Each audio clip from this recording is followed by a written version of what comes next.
दोस्तों, welcome our channel teaching bird.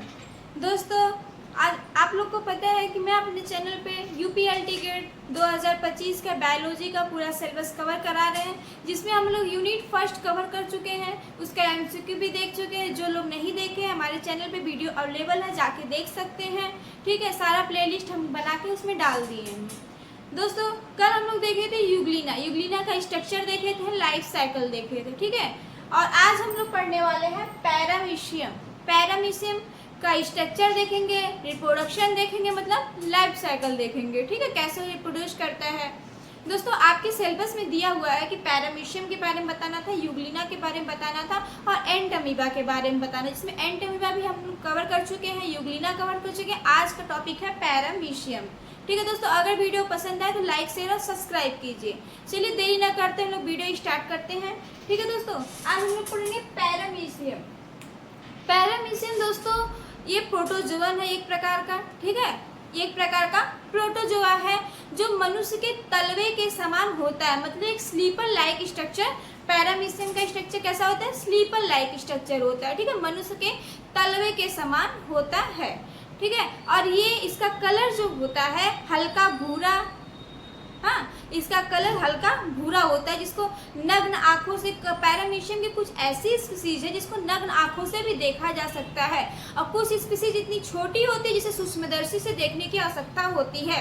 ये हल्के स्पॉट, अगर नग्न आंखों से देखा जाए, विदाउट सूक्ष्मदर्शी के देखा जाए, तो एक हल्के स्पॉट की तरह दिखाई देता है। इसका कलर हल्का भूरा रंग का होता है। ठीक है दोस्तों, और हम लोग अक्सर करके जो हम लोग के बायोलॉजी में दिया हुआ पैरामीशियम कार्टम स्पीसीज, जो उसका पैरामीशियम कार्टम, ये थोड़ी बड़ी स्पीसीज है, इसीलिए इसकी स्टडी करने में हम लोग को सुटेबल होता है, इसलिए हम लोग इसकी ही स्पीसीज करते हैं। तो चलिए हम लोग सबसे पहले देखते हैं क्लासिफिकेशन ऑफ पैरामीशियम कार्टम। ठीक है, पहले हेडिंग हम लोग देखेंगे क्लासिफिकेशन।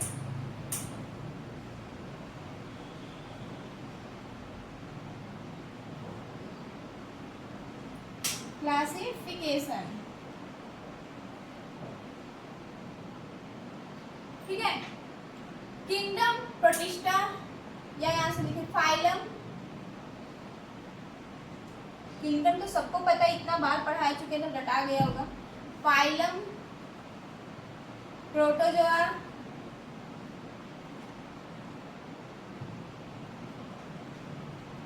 ठीक है दोस्तों, फाइलम प्रोटोजोआ, सब फाइलम,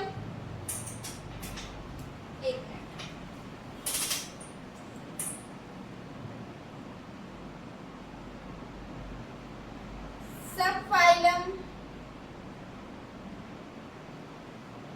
सब फाइलम सीलियोफोर,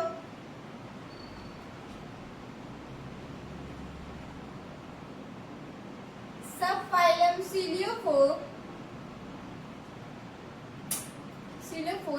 सिलोफोरा। ठीक है, फिर आइए क्लास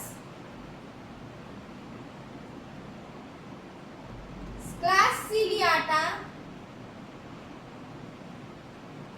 क्या होगा? Phylum protozoa, sub phylum ciliophora, class सीलियाटा, सब क्लास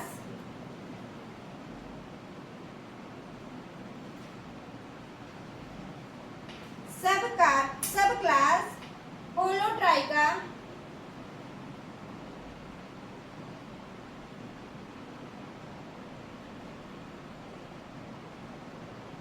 सब क्लास होलोट्राइका, फाइलम हो गया, सब फाइलम हो गया, क्लास हो गया, सब क्लास हो गया। ठीक है, ऑर्डर, इसके बाद क्या आता है दोस्तों? ऑर्डर क्या है? ऑर्डर है जिम्नोस्टोमैटिडा,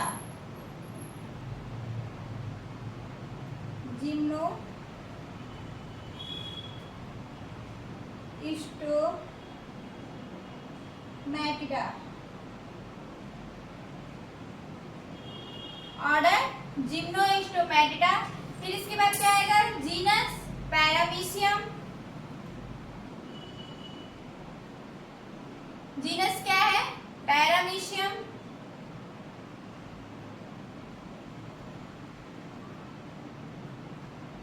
इसके बाद अगला आएगा स्पीसीज। स्पीसीज कौन सा बताए हैं? कार्डेटम, स्पीसीज कार्डेटम। स्पीसीज तो स्मॉल लेटर में होता है ना।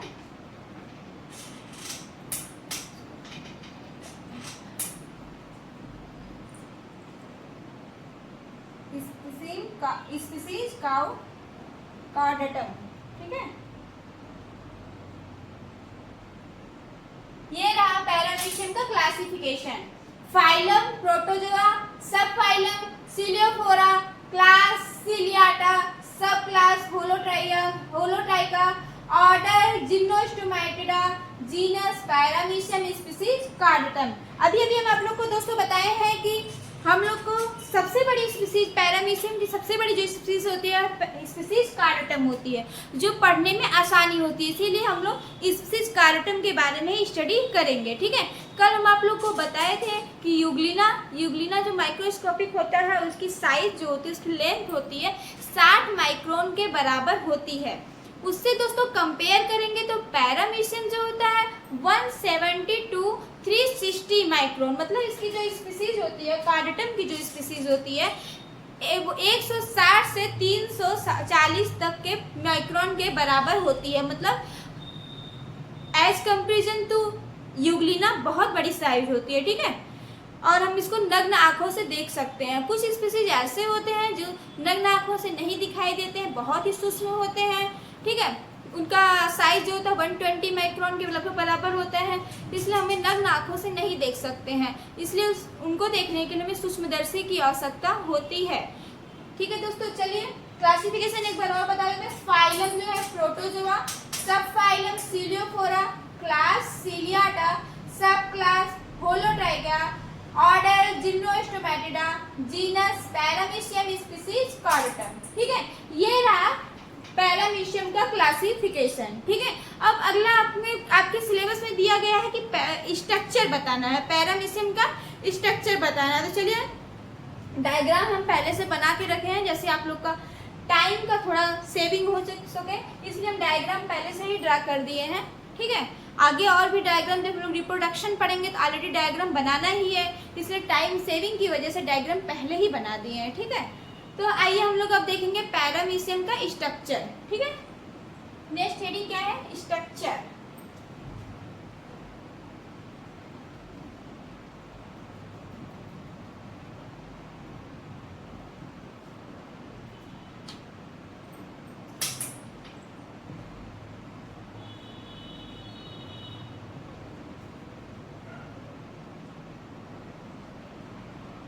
मतलब संरचना, जो कि आपके सिलेबस में दिया गया है, ठीक है दोस्तों। पैरामीशियम की संरचना आपके सिलेबस में दिया गया है। तो ये स्ट्रक्चर में सबसे पहले हम लोग शेप और साइज देखेंगे, या तो चलिए पहले हम डायग्राम में समझा देते हैं, डायग्राम आपको क्लियर रहेगा तो आप स्ट्रक्चर अपने आप ही लिख सकते हैं, ठीक है। आइए डायग्राम समझा देते हैं। ये रहा दोस्तों पैरामीशियम का स्ट्रक्चर, ठीक है। और देखिए पैरामीशियम में सीलिया पाई जाती है, ठीक है। जैसे यूग्लिना था, यूग्लिना में क्या पाया गया था? फ्लैजिला पाया गया, तो लोकोमोशन का हेल्प करता था उसमें, यूग्लिना में क्या? फ्लैजिला। ऐसे पैरामीशियम में क्या है? सीलिया, जो हजारों के फॉर्म में सीलिया, हजारों की संख्या में सीलिया पाई जाती है पैरामीशियम में, ठीक है, जो लोकोमोशन के हेल्प करती है, जो गति प्रदान करती है। देखिए ये रहा सीलिया, ये ढेर सारा है ना। पैरामीशियम में कितनी सीलिया पाए? लगभग 11,000 से 14,000 तक सीलिया अवेलेबल होती है, ठीक है। आइए अब देखिए सीलिया और पेलिकल, बाहरी जो कवरिंग होती है पैरामीशियम के ऑर्गेनिज्म की, मतलब बाहरी जो लेयर होती है उसे क्या बोलते हैं? पेलिकल बोलते हैं, ठीक है। इसमें साइटोप्लाज्म पाया जाता है। जैसे यूग्लिना का साइटोप्लाज्म 2 भागों में डिवाइड था, एक्टोप्लाज्म और एंडोप्लाज्म, ठीक है। वैसे पैरामीशियम में भी साइटोप्लाज्म जो है 2 भागों में डिवाइड है, एक्टोप्लाज्म और एंडोप्लाज्म, ठीक है। एक्टोप्लाज्म मतलब बाहरी परत को एक्टोप्लाज्म, और अंदर जो परत पाई जाती है, अंदर का जो पार्ट है उसे क्या बोलते हैं? एंडोप्लाज्म से मिलकर बना होता है, ठीक है। ये देखिए एक्टोप्लाज्म कहाँ गए? एक्टोप्लाज्म और अंदर वाला एंडोप्लाज्म। एंडोप्लाज्म में ही सारा सेल ऑर्गेनेल्स अवेलेबल होते हैं, न्यूक्लियस हो गया, ठीक है। न्यूक्लियस हो गया, ये फूड वैक्यूल हो गया, पोस्टीरियर कंट्रैक्टाइल वैक्यूल हो गया, बकल कैविटी, ये सब किसमें स्थित होती है? एंडोडर्म में, ठीक है। आइए देखिए ओरल ग्रूव, एक पैरामीशियम में एक ओरल ग्रूव पाया जाता है, मतलब एक थैलीनुमा स्ट्रक्चर पाया जाता है, ठीक है। ये माइक्रोन्यूक्लियस, पैरामीशियम में दो न्यूक्लियस पाया जाता है, एक माइक्रो न्यूक्लियस होता है और दूसरा मैक्रो, मतलब एक गुरु और दूसरा लघु, एक बड़ा न्यूक्लियस पाया जाता है और एक छोटा न्यूक्लियस पाया जाता है, ठीक है। ये बड़ा न्यूक्लियस है, देखिए ये बड़े वाला जो है बीन शेप स्ट्रक्चर का जो है उसको मैक्रो न्यूक्लियस बोलते हैं, ठीक है।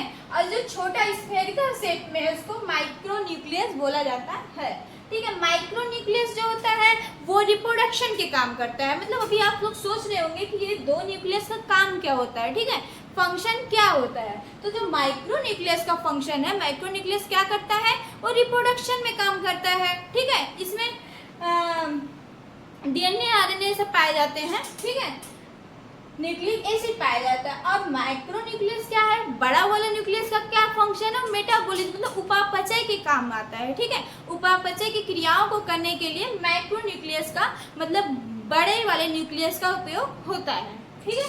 आइए बकल कैविटी, ये वाला जो स्ट्रक्चर है ये इसको क्या बोलते हैं, बकल कैविटी। ये है cytoplasm, newly forming food vacuole. यहाँ पे हम लोग छोड़ दिए दोस्तों, एक सेकेंड, यहाँ पे होता है साइटोसोमी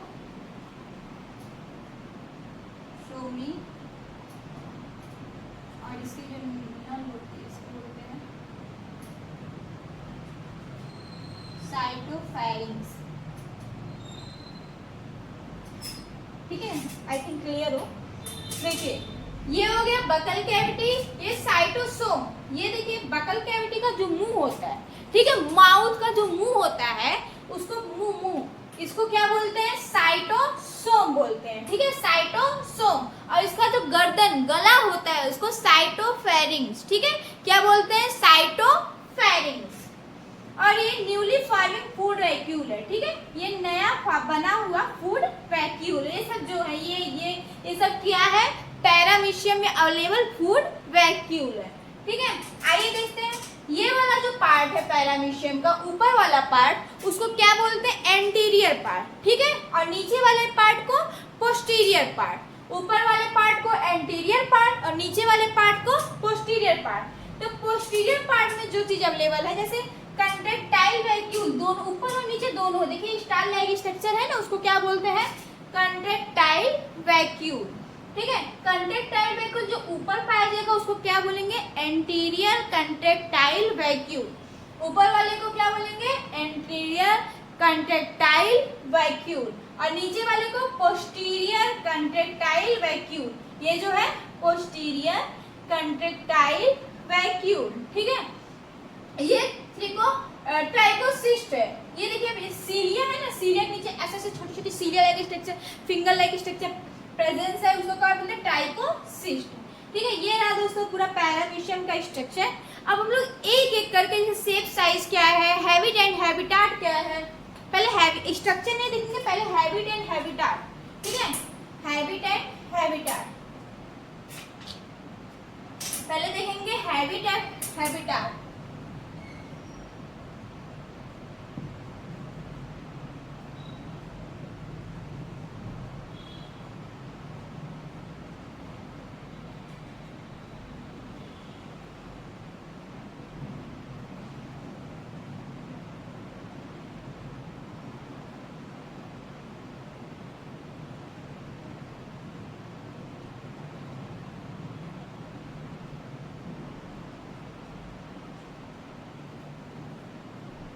मतलब पैरामीशियम पाया कहाँ जाता है, ठीक है, हैबिट एंड हैबिटाट मतलब उसका स्वभाव कैसा है और ये कहाँ पाया जाता है। तो दोस्तों जैसा कि हम कल बताए थे आप लोगों को यूग्लिना के बारे में, यूग्लिना जो होता है फ्रेश वाटर ऑर्गेनिज्म है, उसी तरह पैरामीशियम भी जो है फ्रेश वाटर ऑर्गेनिज्म है। दोस्तों हम इसलिए कल का भी वीडियो, इसलिए कल का भी लेक्चर फिर से आपको रिवाइज करा रहे हैं ताकि आपको कंपैरिजन करके पढ़ना है, ठीक है। दोनों को तुलनात्मक रूप से पढ़ेंगे तो साथ में यूग्लिना भी प्रिपेयर हो जाएगा और पैरामीशियम भी प्रिपेयर हो जाएगा, ठीक है दोस्तों। तो यूग्लिना क्या था, यूग्लिना भी फ्रेश वाटर ऑर्गेनिज्म था, पैरामीशियम भी फ्रेश वाटर ऑर्गेनिज्म था, है। ठीक है, आपको हम कल बताए थे फ्रेश वाटर ऑर्गेनिज्म क्या है और मैरीन वाटर ऑर्गेनिज्म क्या है। ठीक है, मैरीन वाटर क्या होता है, फ्रेश वाटर क्या होता है। जो लोग वीडियो नहीं देखे हैं कल का, वो जाके चैनल पे अवेलेबल है, वीडियो देख सकते हैं। तो ये पैरामीशियम में जो है फ्रेश वाटर ऑर्गेनिज्म, मतलब ये नदियों में, तालाबों में, झीलों में, पोखरों में, कुओं में आदि में पाया जाता है। ठीक है, पैरामीशियम नदियों, तालाबों, झीलों, कुओं, पोखरों आदि में पाया जाता है। इसमें गमन के लिए सीलिया अवेलेबल होती है, जो हजारों की संख्या में होती है। ठीक है, चलिए इसको पॉइंट पॉइंट लिख लेते हैं। पहला पॉइंट है पैरामीशियम। मेरे साथ साथ नोट्स बनाते जाइए, जिससे आपका नोट्स भी प्रिपेयर हो जाएगा। ठीक है, पैरामीशियम शुद्ध जल में पाया जाता है, जैसे यह नदियों, तालाबों,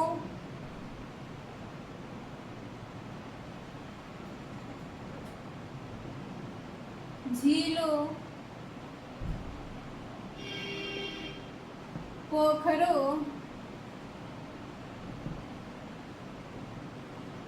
आदि में पाया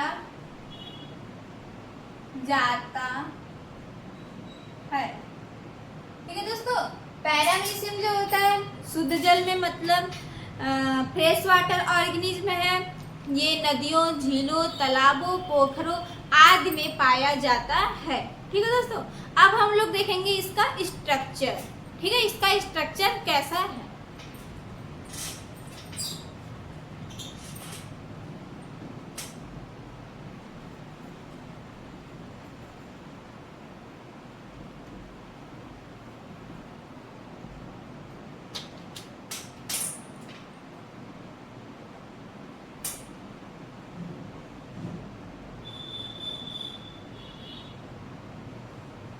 स्ट्रक्चर तो पहला जो पैरामीशियम का स्ट्रक्चर होता है वो मनुष्य के तलवे के समान या स्लीपर लाइक स्ट्रक्चर में चपटा स्ट्रक्चर होता है। ठीक है, ये चपटी होती है। ठीक है, यही पॉइंट करके लिख लेते हैं।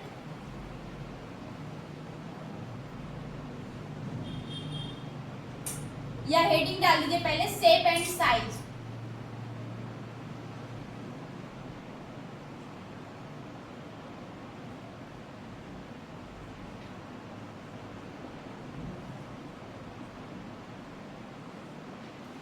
इसमें लिखिए पैरामीशियम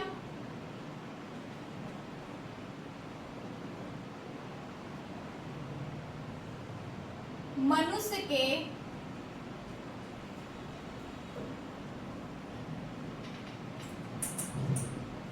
तलवे के समान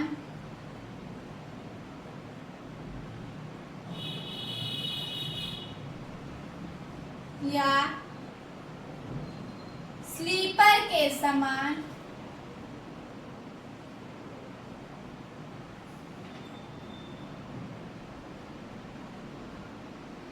चपटी होती है।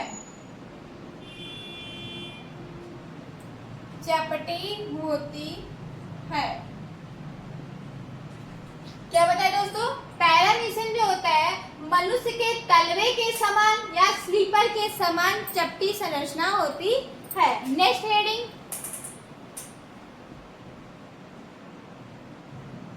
इसकी लंबाई। नेक्स्ट पॉइंट क्या है, इसकी लंबाई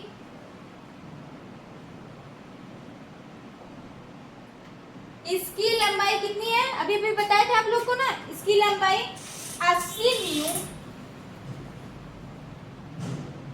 या 80 माइक्रोन से 340 माइक्रोन तक होती है। और क्या बताए थे, इसके कुछ जातियों को, इसके कुछ जातियों को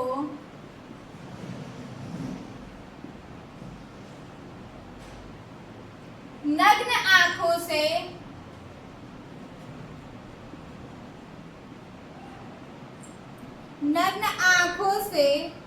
देखा जा सकता है।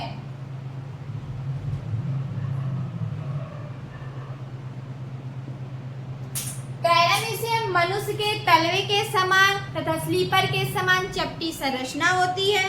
ठीक है, पैरामीशियम की संरचना मनुष्य के तलवे के समान तथा स्लीपर के समान चपटी होती है। इसे कुछ जातियों के नग्न आंखों से देखा जा सकता है तथा कुछ जातियों को नग्न आंखों से नहीं देखा जा सकता। जैसे पैरामीशियम कार्डाटम, इसको नग्न आंखों से हम देख सकते हैं। नग्न आंखों से मतलब विदाउट सूक्ष्मदर्शी से देखने पे स्पॉट, हल्के स्पॉट की तरह दिखाई देती है। ठीक है, और इसमें क्या लिखवाया, इसकी लंबाई जो होती है 80 से 340 माइक्रोन के बराबर होती है। लेकिन पैरामीशियम कार्डाटम जो होता है उसकी लंबाई जो होती है 170 से लेकर 340 माइक्रोन के बराबर होती है। इसीलिए हमको नग्न आंखों से दिखाई दे देती है। हम लोग पैरामीशियम कार्डाटम की स्टडी इसीलिए करते हैं क्योंकि ये थोड़ी साइज में बड़ी होती है और पढ़ने में थोड़ी सी आसानी होती है। ठीक है, क्योंकि इसका साइज 170 to 340 माइक्रोन के बराबर होती है। ठीक है, और इसका रंग,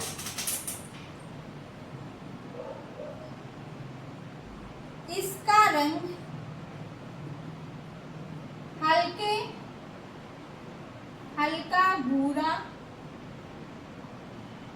होता है। ठीक है, इसका रंग हल्का भूरा होता है और देखने में स्पॉट की तरह दिखाई देती है। ये रहा पहली heading, shape and size. Paramecium का शेप हमने बता दिया कैसा होता है, साइज बता दिया। ठीक है, आइए नेक्स्ट देखते हैं। अब जितने भी सारे हम लोग लेबलिंग किए हैं सबके बारे में पढ़ेंगे। ठीक है, नेक्स्ट देख लेते हैं सीलिया। सीलिया का क्या काम होता है।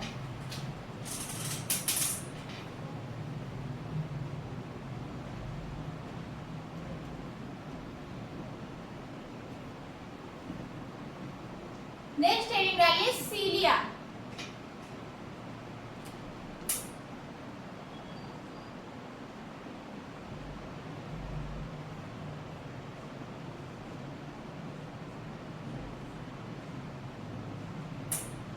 पैरामीशियम में हजारों की संख्या में सीलिया पाई जाती है जो इसको लोकोमोशन में हेल्प करती है। सीलिया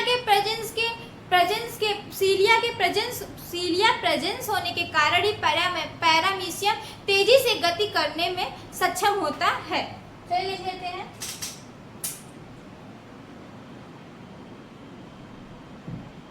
पैरामीशियम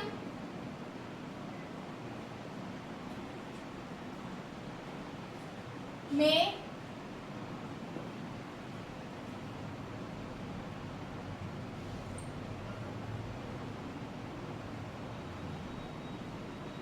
दस 10,000 से लेकर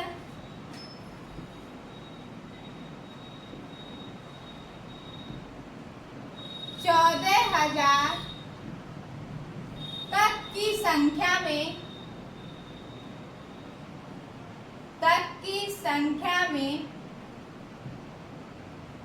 सीलिया पाई जाती है। सीलिया पाई जाती है जो शरीर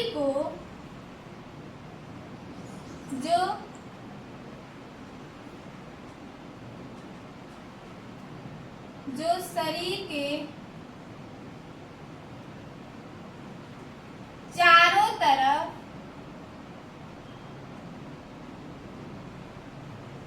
पाई जाती है।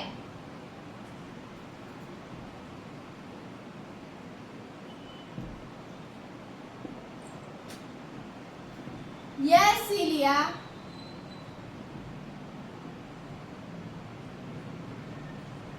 पैरामीशियम को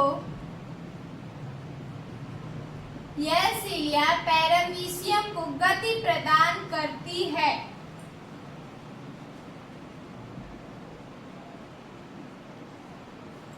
गति प्रदान करती है।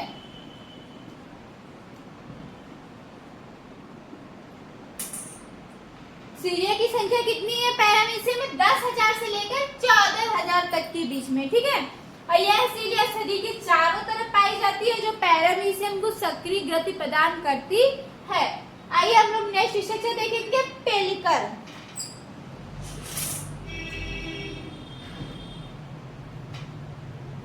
Next heading pellicle. थोड़ा बहुत पैरामीशियम के सारे स्ट्रक्चर के बारे में पता है, क्वेश्चन कहीं से भी आए तो फंसे नहीं, ठीक है दोस्तों। चाहते तो हम बस बता के छोड़ देते, लेकिन लिखवा इसलिए रहे ताकि आपका नोट्स भी प्रिपेयर हो जाए। कहीं से भी क्वेश्चन आता है क्योंकि आपके सिलेबस में अच्छे से दिया हुआ है कि स्ट्रक्चर के बारे में स्टडी करना, लाइफ साइकिल के बारे में स्टडी करना, ठीक है। इसलिए हम स्ट्रक्चर पूरा विस्तार से बता रहे हैं, उसको एक एक पॉइंट को लिख के बताएं ताकि आप लोग नोट्स बना लीजिए, बाद में रिवीजन करने में आसानी हो, ठीक है। आइए नेक्स्ट स्ट्रक्चर देखेंगे, पेलिकल।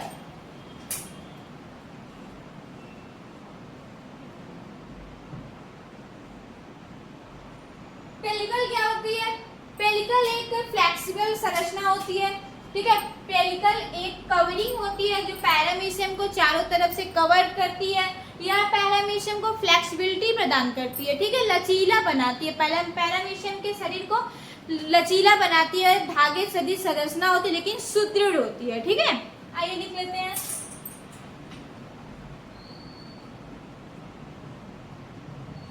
यह धागे सदिश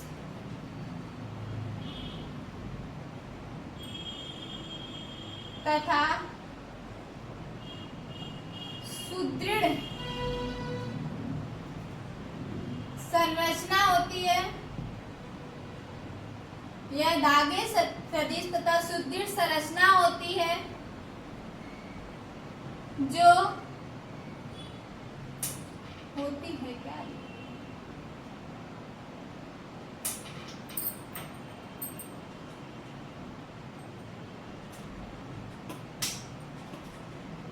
जो पैरामीशियम को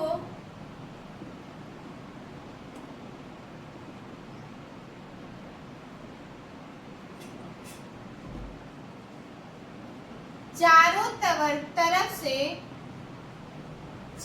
तरफ से घेरी हुई होती है, तरफ से घेरी हुई होती है।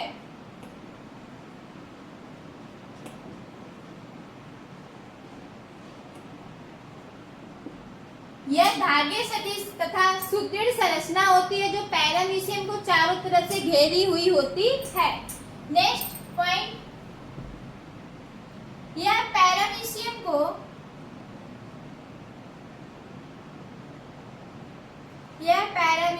के शरीर को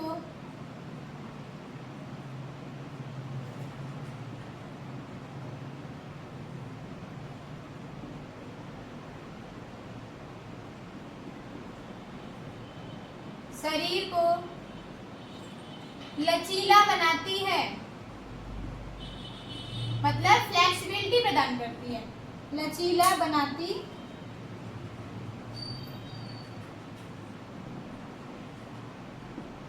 ठीक है।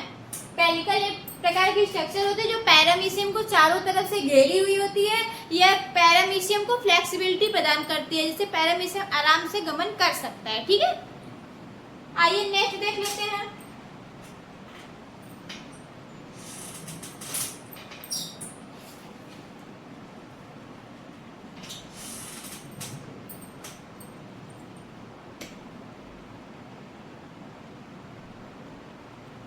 फिगर बना देने से थोड़ा सा जगह कम मिल रहा है, इसलिए बार बार मिटाना पड़ रहा है, नहीं तो दो तीन पॉइंट हो जाता है आराम से।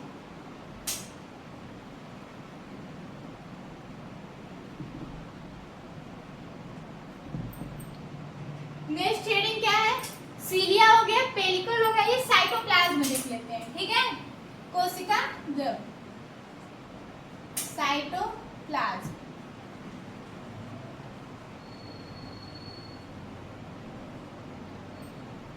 ऑर्गेनिज्म का जो साइटोप्लाज्म है दो भागों में डिवाइड होता है, एक्टोप्लाज्म और एंडोप्लाज्म। ठीक है, पहला एक्टोप्लाज्म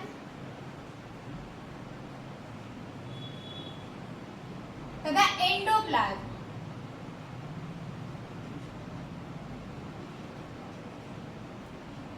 एक्टोप्लाज्म पहले देखेंगे हम लोग। ठीक है, एक्टोप्लाज्म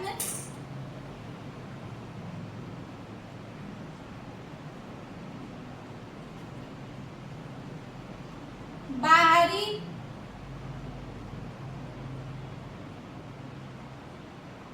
परत होती है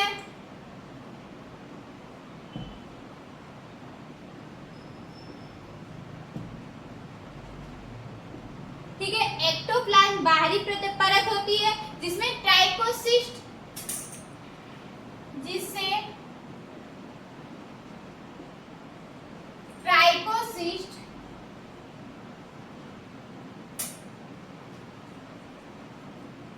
तथा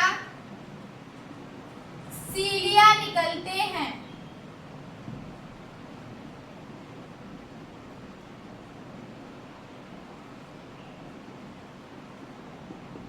ठीक है, एक्टोप्लाज्म में क्या है, एक्टोप्लाज्म में बाहरी परत होती है जिसे ट्राइकोसिस्ट ये वाला स्ट्रक्चर है, ठीक है, ट्राइकोसिस्ट तथा सीलिया अराइज होते मतलब निकलते हैं। ठीक है, आइए एंडोप्लाज्म। एंडोप्लाज्म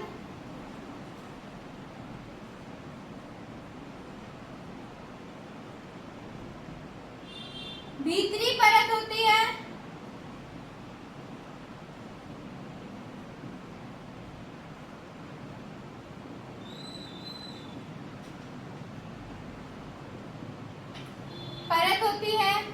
जिसमें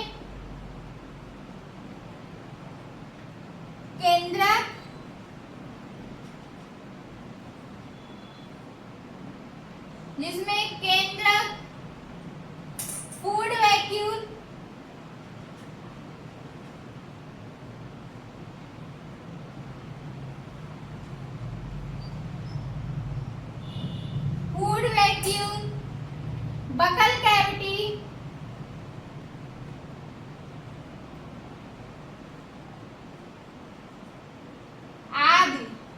बकल कैविटी आदि पाए जाते हैं। मतलब जितने प्रकार के सेल ऑर्गेनिल्स हैं सभी किसमें पाए जाएंगे, एंडोडर्म में। ठीक है, आदि पाई जाती है। ये लोग हम लोग देख लिए साइटोप्लाज्म के बारे में। ठीक है, साइटोप्लाज्म जो है दो भागों में डिवाइड होता है, एक्टोप्लाज्म और एंडोप्लाज्म। एक्टोप्लाज्म जो होता है बाहरी परत होती है जिसमें ट्राइकोसिस्ट और सीलिया निकल है। एंडोप्लाज्म भीतरी परत होती है जिसे केंद्रक, फूड वैक्यूल, बकल कैविटी आदि पाई जाती है। ठीक है दोस्तों, इतना लिखे, थोड़ा सा पानी पी रहे हैं, एक मिनट।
हो गया दोस्तों, चलिए मिटाते हैं।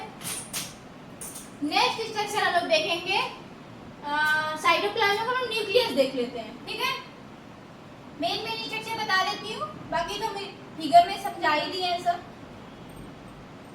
ठीक है, इसका मेन जो है मेन इंपॉर्टेंट टॉपिक इसमें जो है रिप्रोडक्शन। ठीक है, जो आज हम लोग को कवर ही कर लेना है। आइए हम न्यूक्लियस देख लेते हैं। केंद्रक,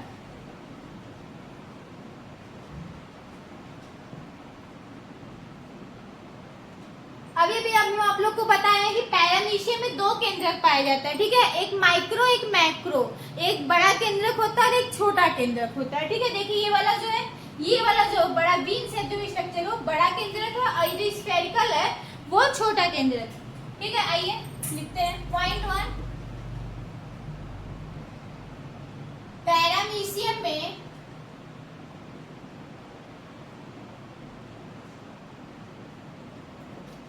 दो केंद्रक पाए जाते हैं।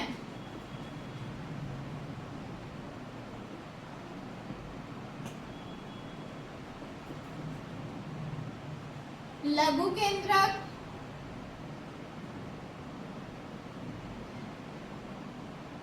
तथा गुरु केंद्रक।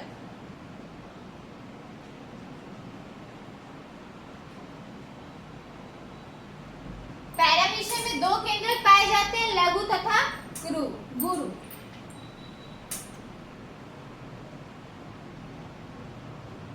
या छोटा केंद्रक या बड़ा केंद्रक, ठीक है। नेक्स्ट पॉइंट, केंद्रक शरीर के मध्य में पाया जाता है,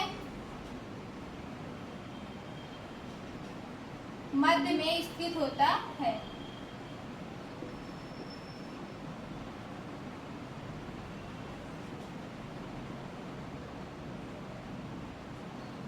नेक्स्ट, गुरु केंद्रक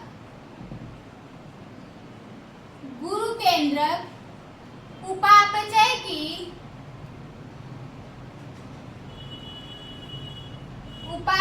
की क्रिया में भाग लेता है।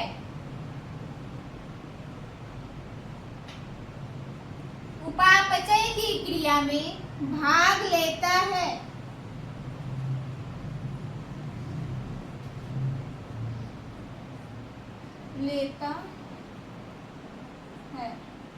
यह केंद्रक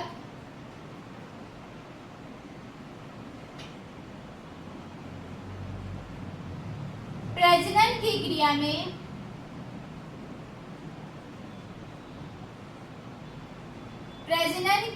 में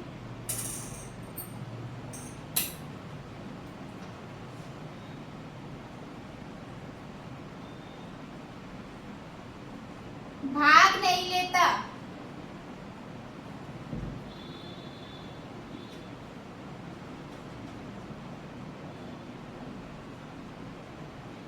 नेक्स्ट पॉइंट, लघु केंद्रक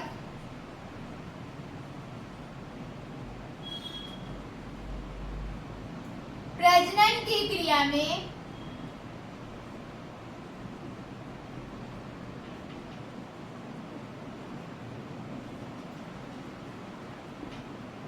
भाग लेता है।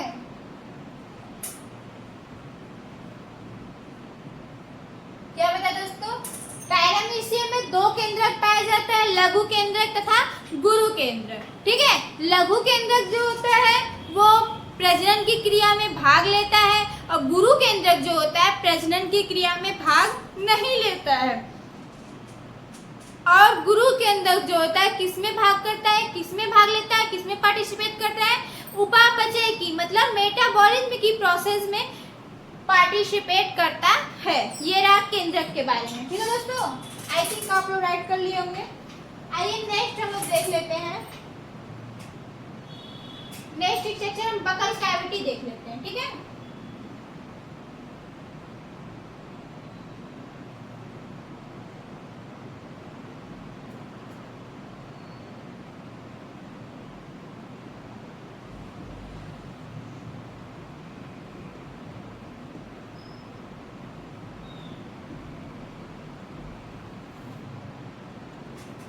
आइए हम लोग देखेंगे बकल कैविटी।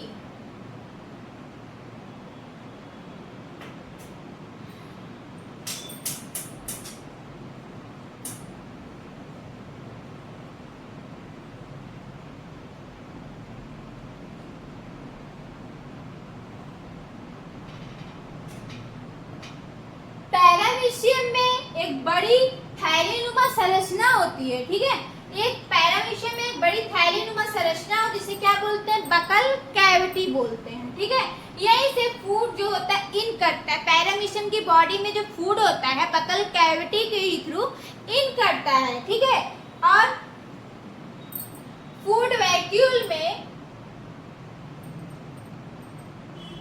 बकल कैविटी के मुख पे जो होता है साइटोसोम, साइटोसोम कहते हैं बकल कैविटी का जो मुख होता है, जो कि देखिए बकल कैविटी ना थैलीनुमा संरचना, इसका जो मुख है यहाँ पे इसको क्या बोलेंगे, साइटोसोम। और जो इसका गर्दन है, जो इसका गला है उसको क्या बोलेंगे, साइटोफेरिंक्स, ठीक है।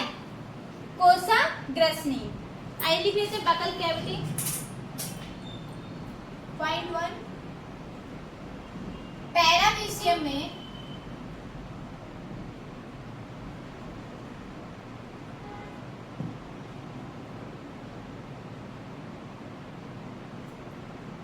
एक बड़ी थैलीनुमा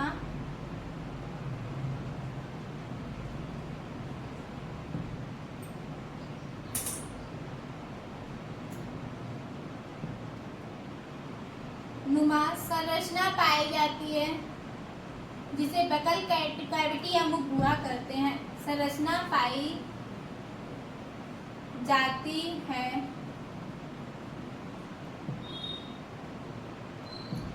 जिसे मुख गुहा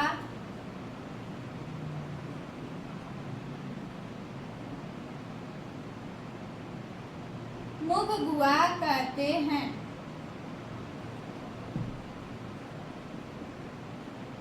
यह जहाँ खुलती है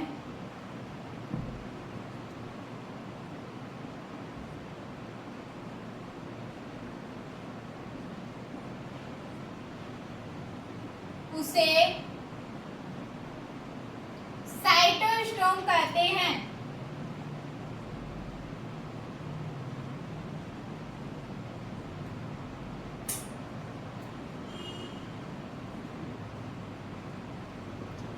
मुख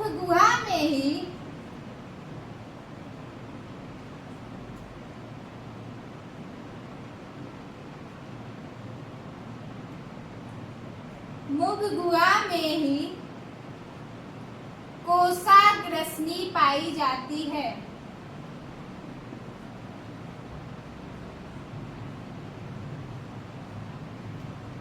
कोशाग्रसनी पाई जाती है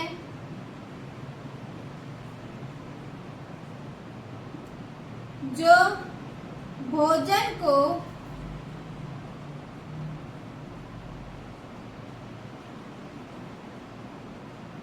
फूड वैक्यूल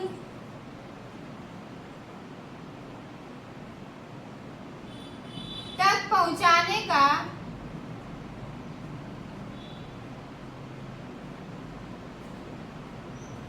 कार्य करती है।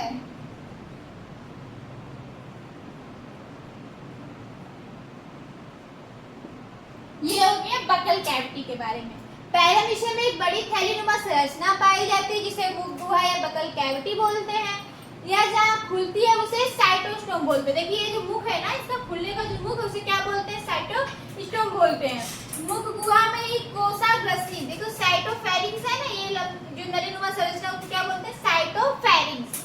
मुख गुहा में एक कोशाग्रसनी पाई जाती है जो भोजन को फूड वैक्यूल तक पहुंचाने का कार्य करती है, ठीक है। ये रहा पैरामीशियम का सारा स्ट्रक्चर, ठीक है। और सब हम आप लोग को इसमें बता ही दिए हैं कि जो ऊपर वाला पार्ट है उसे एंटीरियर पार्ट बोलते हैं, नीचे वाले पार्ट को पोस्टीरियर पार्ट बोलते हैं, ठीक है। ये कंट्रैक्टाइल वैक्यूल है, नीचे वाला जो वैक्यूल है उसे पोस्टीरियर कंट्रैक्टाइल वैक्यूल बोलते हैं। ऊपर वाला जो वैक्यूल है उसे एंटीरियर कंट्रैक्टाइल वैक्यूल बोलते हैं। ये फीडर कैनाल है, ठीक है, ये फीडिंग करने का काम करती है। और ये सब जो छोटे छोटे स्ट्रक्चर, ये सब क्या है, फूड वैक्यूल, ठीक है। अब हम लोग देखेंगे पैरामीशियम में रिप्रोडक्शन, ठीक है।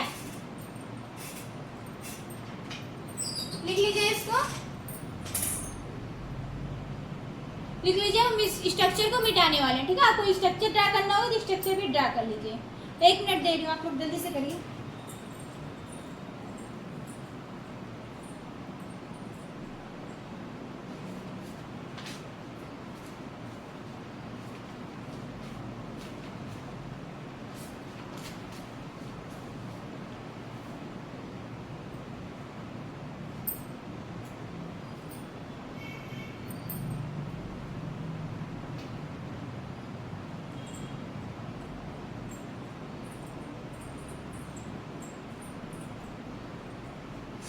आई थिंक दोस्तों हो गया होगा। ठीक है, चलिए रेस्ट करते हैं और आगे बढ़ते हैं। अब हम लोग देखेंगे पैरामीशियम में रिप्रोडक्शन। ठीक है,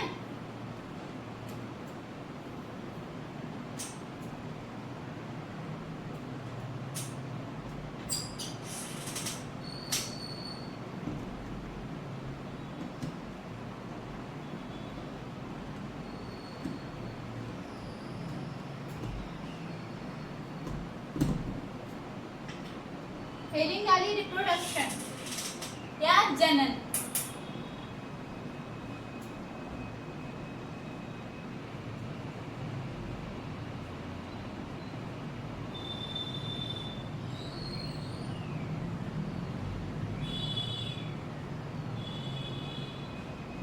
ठीक है, जनन। दोस्तों पैरामीशियम में जो जनन है दो प्रकार से पाया जाता है, लैंगिक तथा अलैंगिक जनन दोनों पाया जाता है। ठीक है, पैरामीशियम में लैंगिक जनन तथा अलैंगिक जनन दोनों पाया जाता है। ठीक है, लैंगिक जनन किसके थ्रू होता है? अभी हम कल बताए थे कि यूग्लिना में अलैंगिक जनन पाया गया। अलैंगिक जनन किसके थ्रू पाया गया? बाइनरी फिजन मतलब द्विविखंडन के द्वारा पाया गया। उसी तरह पैरामीशियम में भी अलैंगिक जनन जो है द्विविखंडन के द्वारा ही पाया जाता है। ठीक है, और लैंगिक जनन कैसे पाया जाता है? संयुग्मन के द्वारा मतलब कॉन्जुगेशन के द्वारा। ठीक है, संयुग्मन के द्वारा लैंगिक जनन पाया जाता है। ठीक है, और संयुग्मन और स्वसंयुग्मन, एक जो होता है एक पैरामीशियम दूसरे पैरामीशियम से संयुक्त करेगा तो लैंगिक जनन होगा, और एक पैरामीशियम अपने आप से, ठीक है, मियोसिस डिवीजन के थ्रू जब मल्टीपल होगा डिवाइड करेगा तो उसमें भी ऑटोगोमी रिप्रोडक्शन पाया जाता है। ठीक है, पैरामीशियम में दो प्रकार के रिप्रोडक्शन पाए जाएंगे, लैंगिक तथा अलैंगिक, सेक्सुअल तथा एसेक्सुअल। ठीक है, सेक्सुअल रिप्रोडक्शन किसके थ्रू होता है? बाइनरी फ्यूजन के द्वारा होता है। एसेक्सुअल रिप्रोडक्शन किसके एसेक्सुअल रिप्रोडक्शन किसके थ्रू होता है? बाइनरी फ्यूजन के द्वारा होता है। और सेक्सुअल रिप्रोडक्शन कैसे होता है? ये कंजुगेशन तथा ऑटोगमी के कारण होता है। चलिए हम लोग एक एक करके देखेंगे और फिगर के थ्रू आपको समझाने की कोशिश करेंगे। ठीक है, रिप्रोडक्शन पहले देखेंगे हम लोग बाइनरी फ्यूजन, या ऐसे देख लीजिए पैरामीशियम में रिप्रोडक्शन जो होता है दो विधि द्वारा होता है। पहला binary fusion,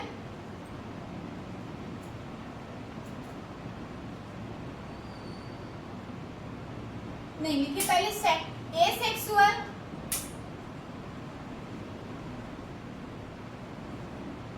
and sexual. Asexual में बाइनरी फ्यूजन के थ्रू रिप्रोड्यूस करता है,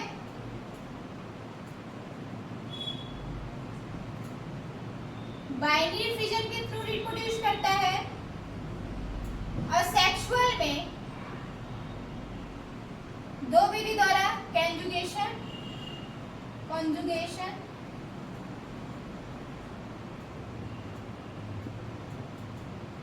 सेक्सुअल में कंजुगेशन तथा ऑटोगैमी। ठीक है,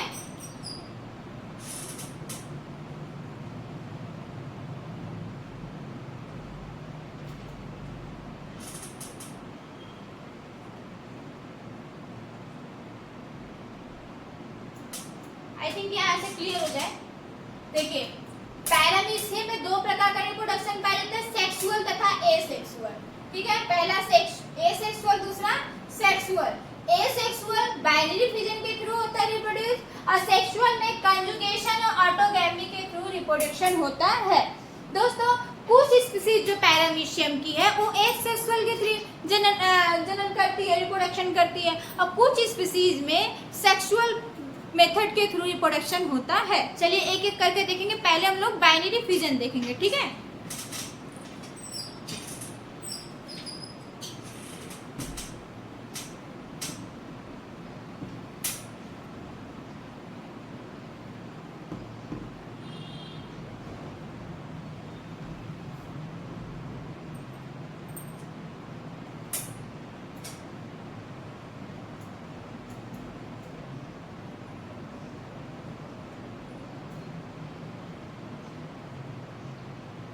द्विविखंडन या बाइनरी फ्यूजन। सबसे पहले इसका हम लोग फिगर ड्रा कर लेंगे, ठीक है।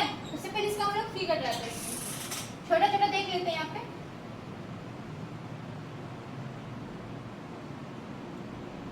ज्यादा ही छोटा नहीं हो गया, थोड़ा सा बड़ा रहेगा तभी तो आप लोग को समझ आएगा।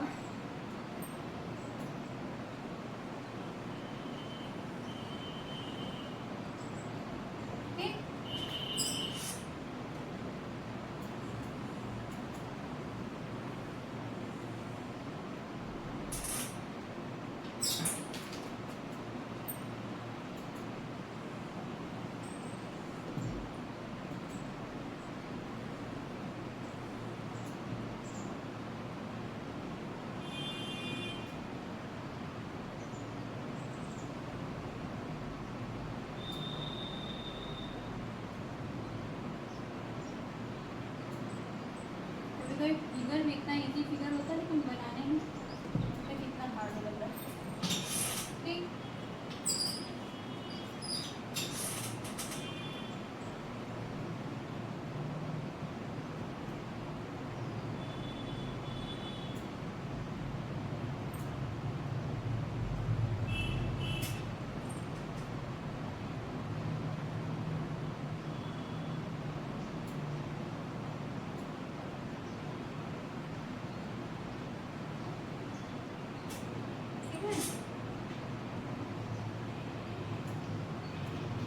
अब यहाँ से दो पैरामीटर,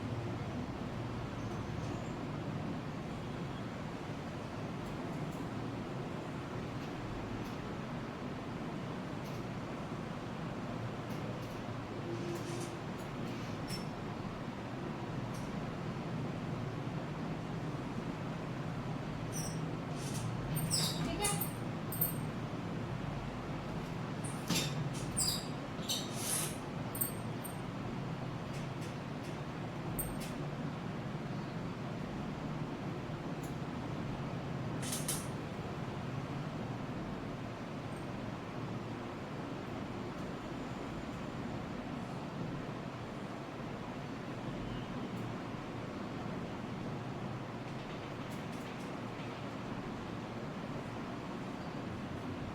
लेबलिंग करने से कंफ्यूज ना हुई, ए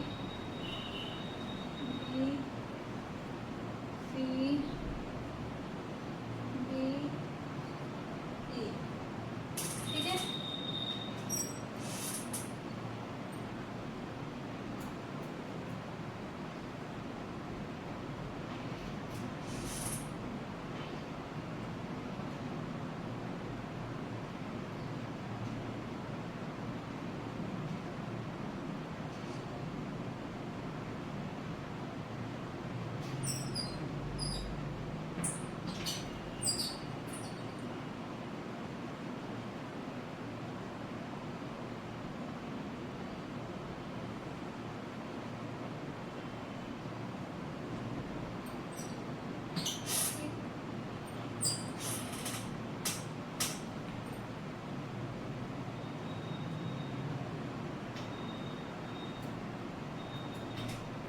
ये फॉर्मेशन हो गया।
चलिए दोस्तों, ये रहा पैरामीशियम के बाइनरी फिजन का स्ट्रक्चर। ठीक है, आइए स्ट्रक्चर समझा देते हैं, आपको लोग ध्यान से स्ट्रक्चर समझिएगा, फिर आप लोग को लिखने की आवश्यकता नहीं पड़ेगी।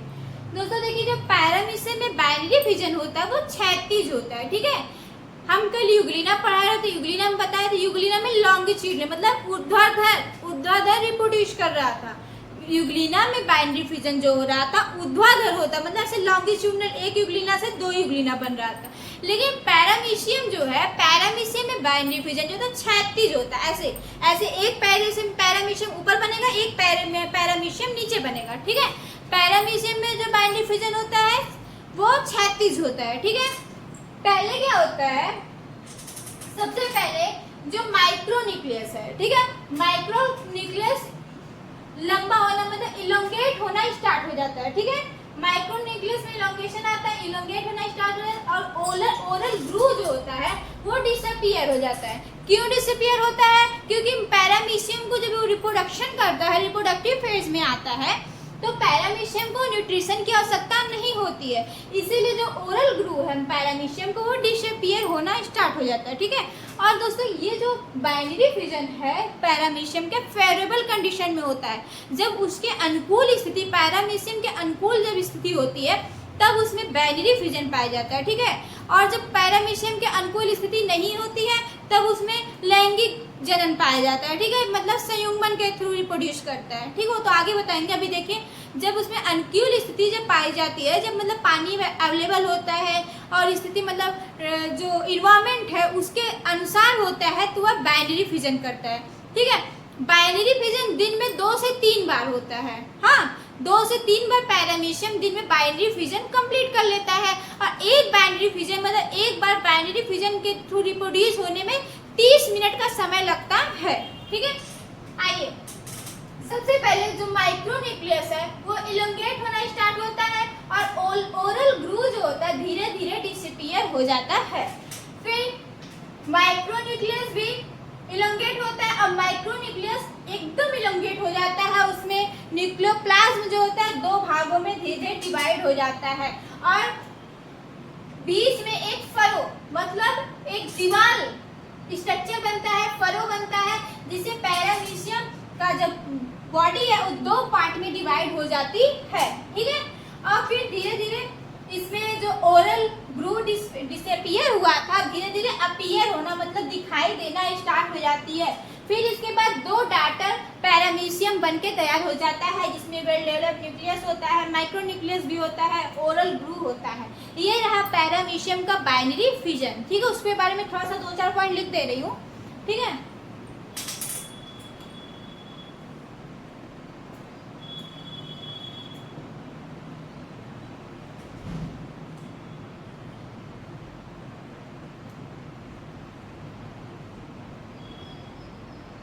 बाइनरी फिजन इन पैरामीशियम। पैरामीशियम में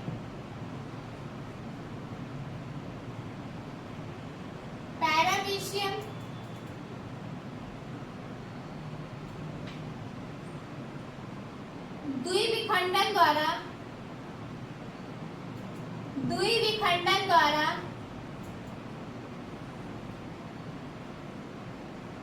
अलैंगिक जनन करता है।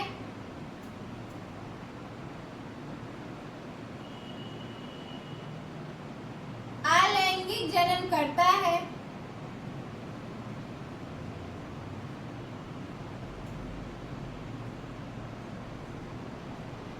द्विविखंडन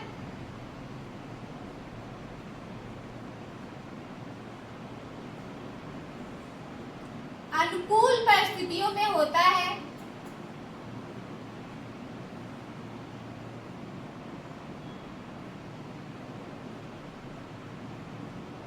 अनुकूल परिस्थितियों में होता है।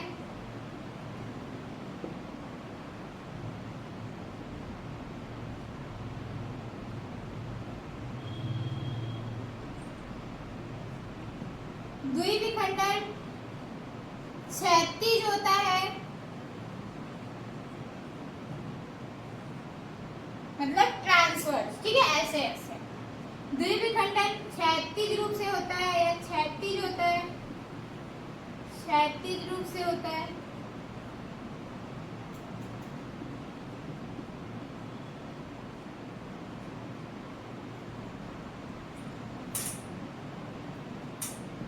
पैरामीशियम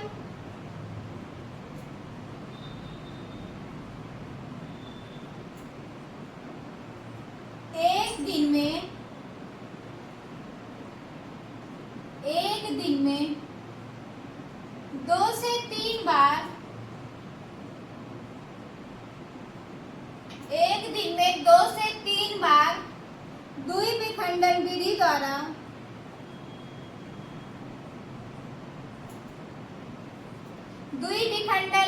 द्वारा जनन करता है।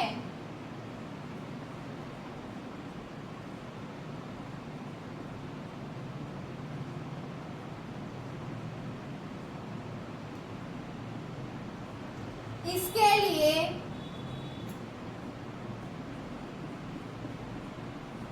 30 मिनट का समय लगता है।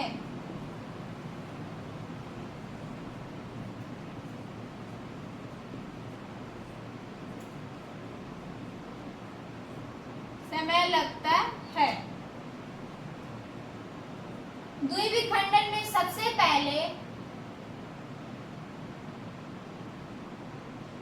ये हम बता ही देते हैं। द्विविखंडन में भी तो पता है, द्विविखंडन सबसे पहले जो माइक्रोन्यूक्लियस है वो इलोंगेट हो जाता है और धीरे धीरे उसका न्यूक्लियर प्लाज्म जो होता है 2 भाग में डिवाइड हो जाता है। ओरल ग्रुप डिसअपियर हो जाता है क्योंकि जनन के समय पैरामीशियम जो होता है न्यूट्रिशन मतलब पोषण नहीं करता है, ठीक है। और फिर न्यूक्लियस जो होता है 2 भागों में डिवाइड होता है, बीच में फरो पड़ जाता है मतलब एक दीवार पड़ जाए जिसे पैरामीशियम 2 भाग में डिवाइड और 2 डाटर पैरामीशियम मतलब 2 डाटर पैरामीशियम का फॉर्मेशन करता है। ये रहा पैरामीशियम का बाइनरी फिजन के थ्रू रिप्रोडक्शन, ठीक है। अब हम लोग देखेंगे पैरामीशियम में सेक्सुअल रिप्रोडक्शन, ठीक है दोस्तों। आप साइड तक से स्क्रीनशॉट ले लीजिए।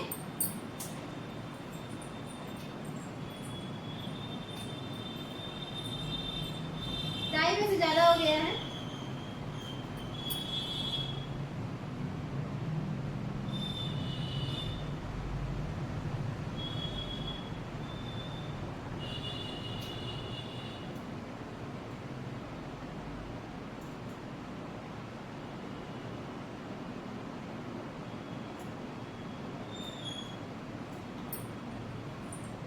आई थिंक हो गया होगा, चलिए इरेज कर देते हैं।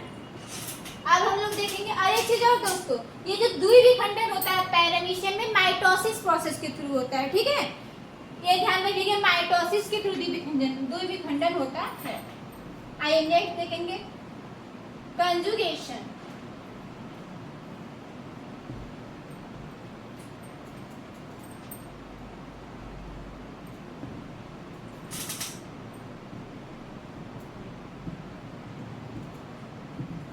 वीडियो लॉन्ग हो रही होगी।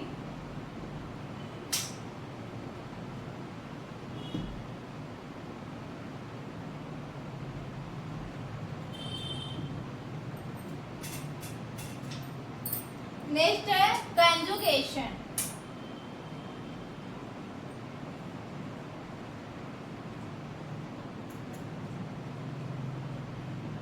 मतलब संयुग्मन।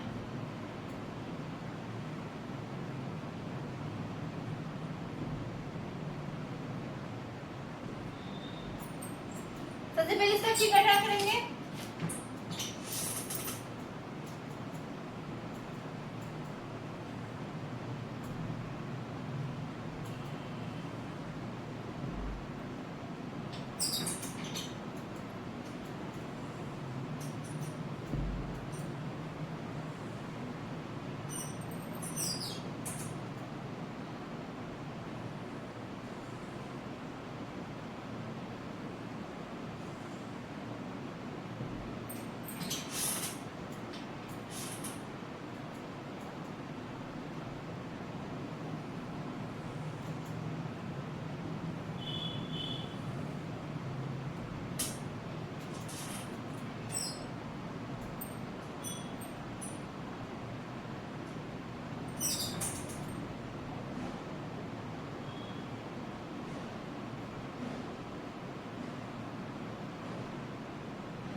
रफली फिगर है, बस एक समझाने के लिए।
करो।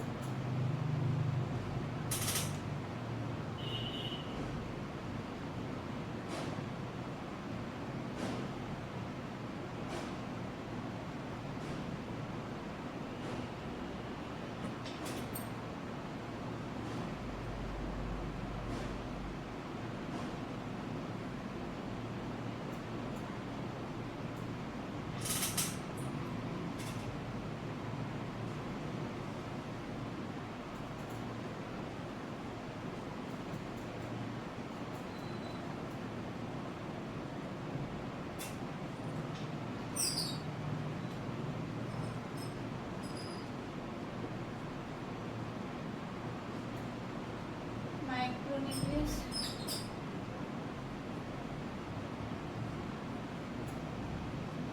नॉर्टन पैरामीशन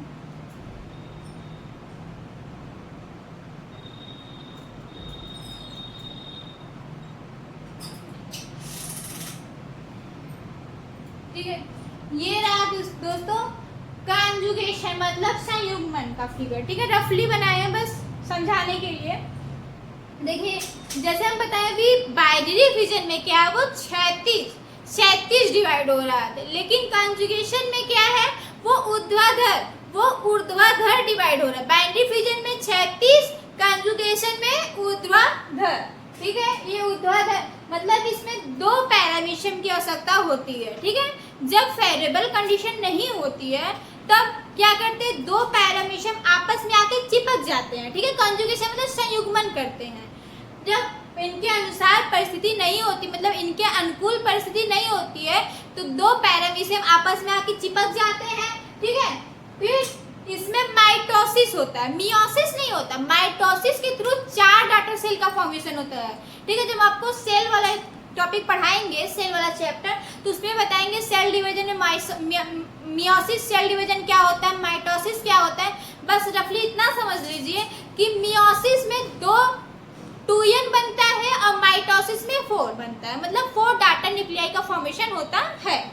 इसी तरह देखिए जब 2 पैरामीशियम आपस में आके चिपक जाएंगे तो उनका जो न्यूक्लियस है, ये न्यूक्लियस पहले डिवाइड होगा, 2 न्यूक्लियस का फॉर्मेशन करेगा, ठीक है।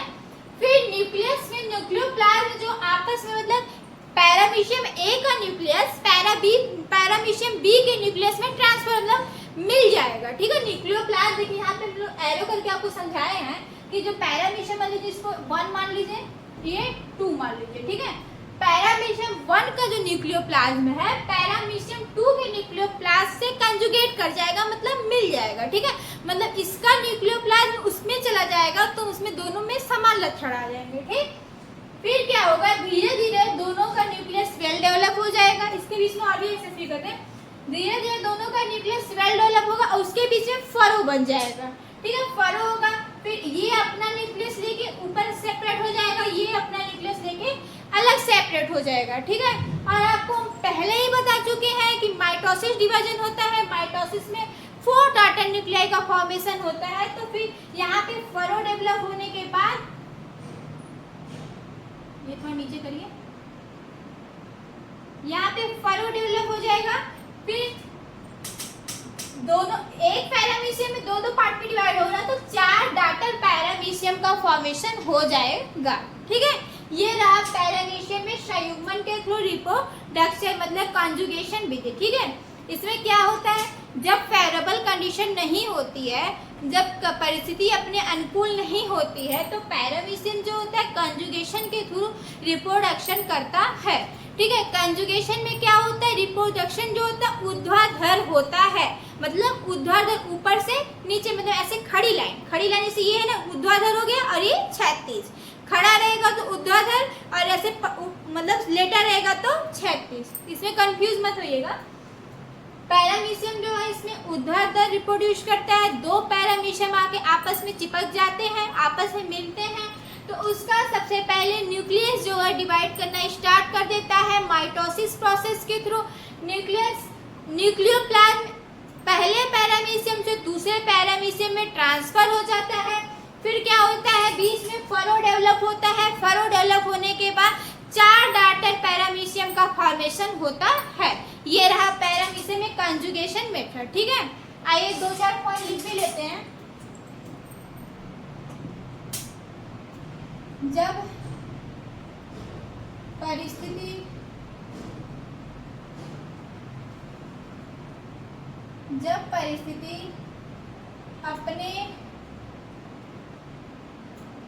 परिस्थिति सीधे लिखिए अनुकूल नहीं होती है,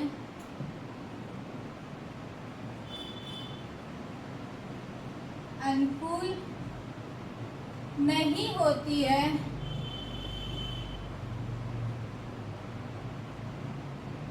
तब पैरामीशियम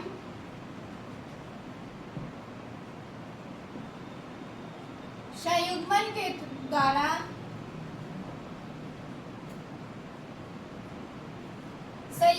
के द्वारा जनन करता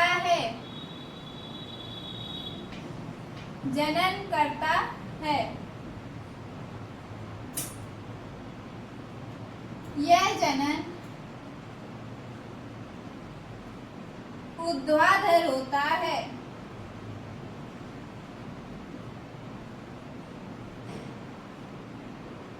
यह जनन ऊर्ध्वाधर होता है। इसमें 2 पैरामीशियम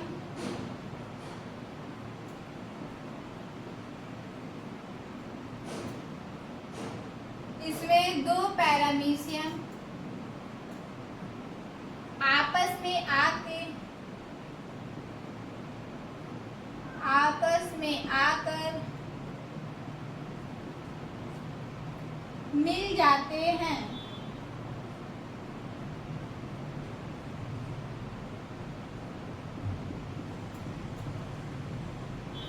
तथा उनका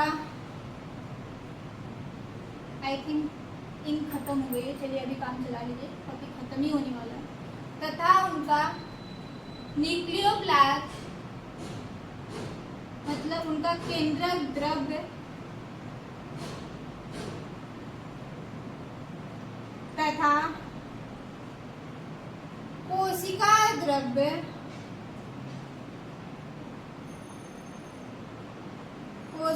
द्रव्य आपस में मिल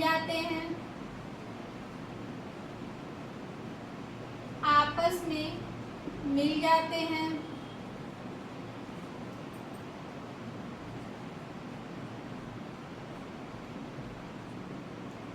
फिर यह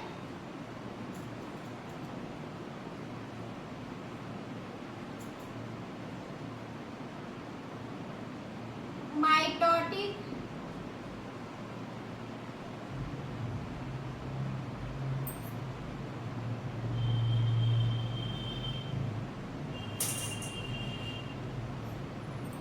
मियोसिस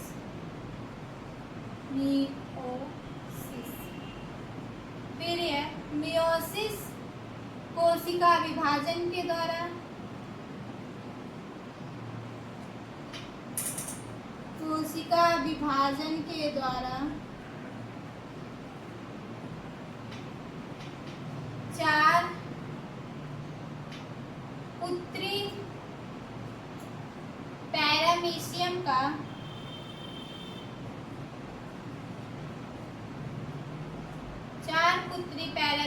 का निर्माण करती है।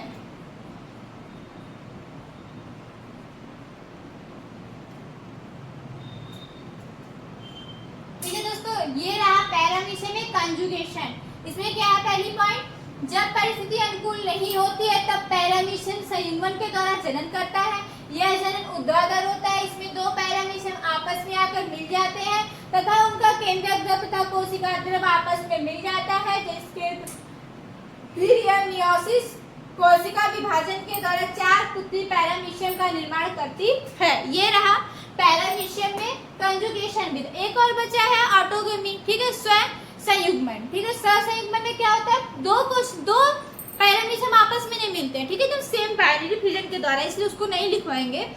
उसमें दो पैरामीशियम आपस में नहीं मिलते, एक ही पैरामीशियम का सेल जो होता है वो डिवाइड करता है। ठीक है, पहले उसमें न्यूक्लियस डिवाइड होगा, न्यूक्लियस इनलार्ज हो जाएगा, फिर 2 भागों में डिवाइड हो जाएगा, साइटोप्लाज्म डिवाइड होगा, बीच में फरो डेवलप हो जाएगा, फिर एक 2 डाटा पैरामीशियम का फॉर्मेशन हो जाएगा। ठीक है दोस्तों, तो एकदम बाइनरी फिजन के थ्रू जैसे पैरामीशियम डिवाइड किया था वैसे ही है ऑटोगमी, इसलिए ऑटोगमी नहीं पढ़ा रहे। ठीक है, ये रहा रिप्रोडक्शन इन पैरामीशियम। ठीक है, ओके दोस्तों, ये रहा आज का पूरा सेशन। कल हम लोग एक टॉपिक और बचा है प्रोटोजोआ में, उसको कंप्लीट कराने के बाद प्रोटोजोआ का एमसीक्यू कंप्लीट करा लेंगे। इसके बाद हम लोग पोरीफेरा स्टार्ट करेंगे। ठीक है दोस्तों, अगर वीडियो पसंद आए तो लाइक शेयर और सब्सक्राइब करें। Thank you so much.